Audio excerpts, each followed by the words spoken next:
Ular sendok Jawa atau kobra Jawa adalah spesies ular endemik di Pulau Jawa dan Nusa Tenggara. Sebutan mereka dalam bahasa Inggris adalah Javan Spitting Cobra. Meski sangat berbahaya bagi manusia, namun keberadaannya mampu menjaga keseimbangan ekosistem. Perannya dalam pengendalian tikus sangat bermanfaat bagi petani.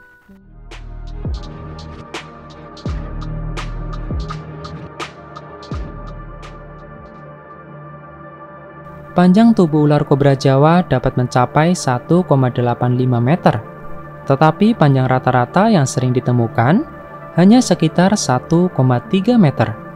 Kepalanya sedikit lebih besar dari lehernya, dengan mata berukuran sedang dan pupil bundar. Untuk pewarnaan pada tubuh ular kobra Jawa bervariasi berdasarkan wilayah sebarannya. Spesimen-spesimen di Pulau Jawa bagian barat berwarna kehitaman atau abu-abu. Sedangkan spesimen-spesimen di bagian timur dan di Nusa Tenggara cenderung berwarna kecoklatan atau kekuningan. Ular kobra Jawa terdapat di daerah dataran rendah hingga ketinggian 600 meter. Habitat utamanya adalah hutan hujan, tetapi mereka juga dapat ditemukan di daerah-daerah kering. Mereka aktif pada malam hari untuk mencari makan.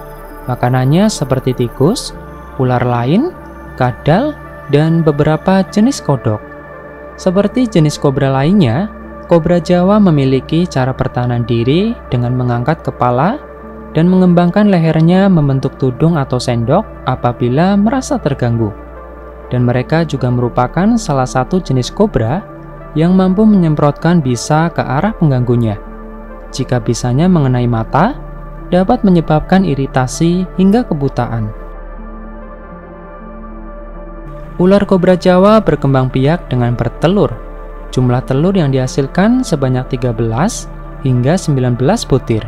Telur-telur tersebut akan menetas setelah diinkubasi selama sekitar 88 hari. Sejumlah wilayah di Indonesia mulai memasuki musim hujan. Selain curah hujan yang meningkat, masyarakat juga harus waspada, karena musim hujan menjadi fase ular kobra menetas. Telur ular kobra menetas di musim hujan sudah menjadi siklus normal dalam kehidupan ular. Otomatis, di situ ada kenaikan populasi anakan. Meskipun masih anakan, namun mereka lebih berbahaya daripada yang sudah dewasa, karena mereka masih belum bisa mengontrol banyaknya bisa yang disuntikkan saat menggigit. Jadi ketika menggigit, mereka akan menyuntikkan bisa sebanyak-banyaknya yang mereka mampu. Secara alami, ular akan menyediakan pakan yang bagus bagi anak-anak mereka, sehingga dapat berkembang dengan baik. Oleh karena itu, musim penghujan adalah musim yang baik untuk menetas, karena pada musim itu banyak makanan melimpah bagi anakan ular kobra. Sebaliknya, jika periode penetasan terjadi di musim kemarau, anakan ular sulit bertahan karena ketersediaan pakan yang minim.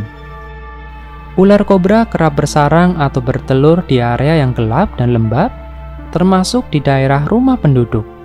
Tempat yang kerap dipakai oleh ular bersarang dan bertelur yaitu lubang-lubang yang biasanya berada di antara pondasi dan tembok, atau juga lubang-lubang yang tercipta dari tumpukan genteng, bebatuan, kardus, dan barang bekas lainnya. Kondisi area seperti itu sangat berpotensi dijadikan sarang oleh ular kobra karena menyediakan kelembaban yang ideal. Beberapa faktor yang menyebabkan mereka bersarang dan bertelur di area rumah, salah satunya karena lingkungan rumah menyediakan ruang yang menguntungkan bagi ular, seperti ketersediaan pakan. Contoh makanannya yaitu tikus. Jadi semakin banyak tikus di rumah, itu dapat memungkinkan ular untuk datang. Untuk menghindari itu semua, pada musim-musim itu harus sering membersihkan rumah, lalu tidak menumpuk barang-barang bekas, sehingga tidak menciptakan lubang atau ruang yang dapat digunakan ular untuk bertelur. Tidak usah menabur garam, karena garam tidak efektif bagi ular.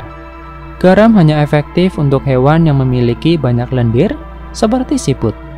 Selain itu, sistem sirkulasi dan sinar matahari yang masuk ke dalam rumah juga harus diperhatikan, agar tidak ada area lembab dan gelap di dalam rumah.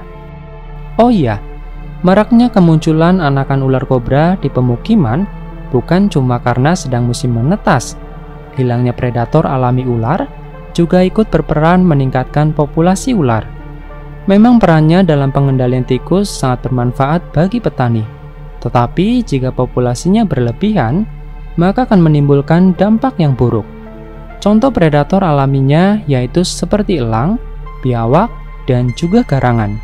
Populasi mereka sudah mulai langka disebabkan karena seringnya diburu oleh manusia.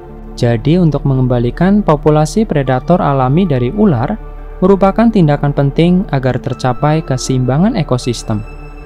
Sampai bertemu di video selanjutnya. Bye-bye.